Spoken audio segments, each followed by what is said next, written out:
Шығыс Қазақстан облысында су тасқынын алдын алу бойынша үлкен жұмыстар атқарылып жатыр. Қазір біз Глубокий ауданында қандай жұмыстар атқарылып жатқаны туралы Глубокий ауданының төтенше жағдайлар бөлімінің басшысының міндетін атқарушы Константин Боровиковтен білетін боламыз. Константин мырза, қайырлы күн. Глубокий ауданында су тасқынын алдын алу бойынша қазір қандай жұмыстар атқарылып жатыр? Да, здравствуйте, Куланыш. На территории Глубокского района паводковая обстановка стабильна. Воды в реках и ручьях, проходящих по территории района, находятся ниже критических отметок.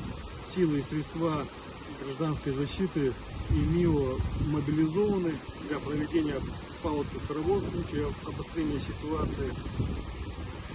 Ситуация стабильная, под контролем.